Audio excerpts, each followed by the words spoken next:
Alright, I'm standing outside O'Donnell's award-winning fresh natural gelato.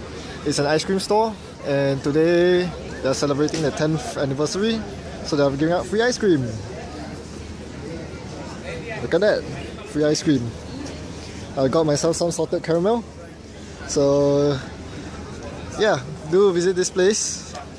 The ice cream tastes really good. I won't eat it in front of you, but it's fantastic. It's down South Kensington, and we'll head off for now.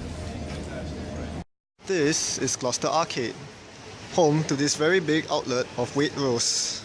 Now, when you say arcade, most people think of arcade games, a place to play games like Pac-Man and Street Fighter, very retro games. But in this context, arcade means something else altogether.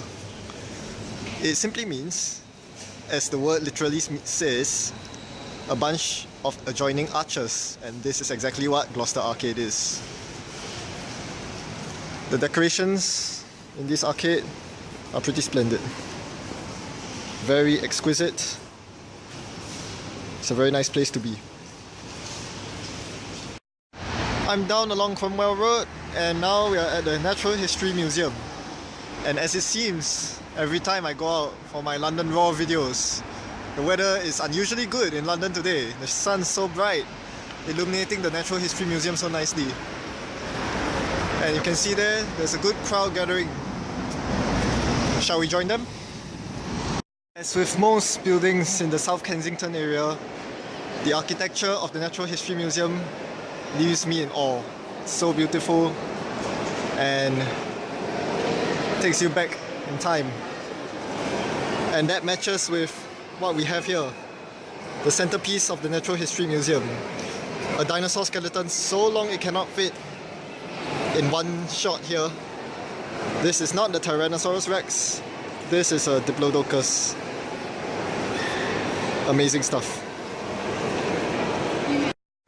Here lies in the Natural History Museum a hallway full of ores, minerals, elements. The collection is mind-boggling. And over here we have pyrite. This looks incredible under the sunlight. Shimmering, amazing structures. This is beautiful.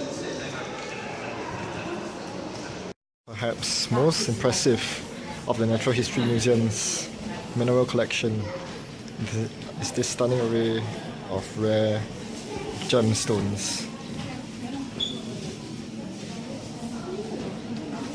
Look at those shining diamonds. Good stuff.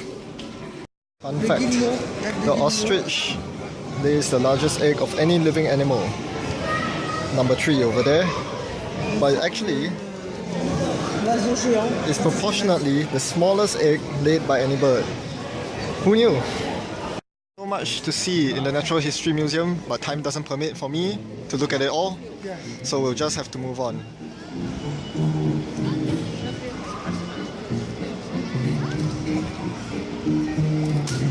And this is Exhibition Road. It's pretty unique because this road actually permits vehicular travel, but doesn't look like a road at all. It's very nicely decorated, and that's Exhibition Road for you. Hey look! Lots of fun. Further down Exhibition Road is London's premier institution for science and technology, Imperial College London. And it's only appropriate that right adjacent to it is the Science Museum. Let's head in, shall we? Yuri Gagarin, a Russian, was the first man to be sent in space. That was back in 1961. Unfortunately, during one of his space training programs, he passed away due to an unfortunate accident. He was just 34 years old. But today, we will remember him, for he has some deep space named after him. Crick and Watson ushered in modern genetics by mapping the structure of DNA. These pentagons over here. I wouldn't have expected them, given what I've learned from grade school chemistry. Impressive. Remember the gemstones from the Natural History Museum? They are of these shapes, which very interestingly enough can be described as truncations of regular shapes like cubes and pyramids. I think that's pretty impressive. And let me bring you here to this. Finally, for the first time in my life, I get to see a Klein bottle. For real. Well, of course, there's no such thing as a real Klein bottle, but if there were, its inside would be its outside, and its outside would be its inside. Mind-boggling, huh? Well, wait till you see this. There's not just one Klein bottle. There's a whole array of them. 29, all collected in one space. From the simple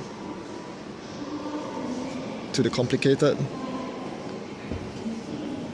to all the cross sections. It's a beautiful work of math, despite how abstract it might be. I'm now just south of Hyde Park, and this gleaming golden statue amidst the night sky is the Albert Memorial. It directly overlooks the famous Royal Albert Hall, and this famous Albert guy is none other than Prince Albert, husband of the late Queen Victoria. This is Hyde Park. As you can see, it's not very well lit, save for the Christmas trees indicating that winter is here. And behind the trees lies Royal Kensington Palace. I'm sorry that you can't really see it at all. My apologies. Should have came here earlier. Let's turn the lights on, shall we? There, much better. So this palace is actually home to quite a few royal figures. Most notable of all is Prince Harry. And it's not just that. Across this wall over here, right on the opposite side, is Kensington Palace Gardens. And that street is known as one of the most expensive in the world, with properties that are owned not just by billionaires, but by important figures like the ambassadors of international countries. So, I would like to bring you there to see the various embassies and billionaire houses, but no photography is allowed in the area. That's how high class an area that is. So I'm gonna head there now, which means that I'll have to turn this video camera off. In the meantime, thanks for watching and Happy New Year in advance. Goodbye.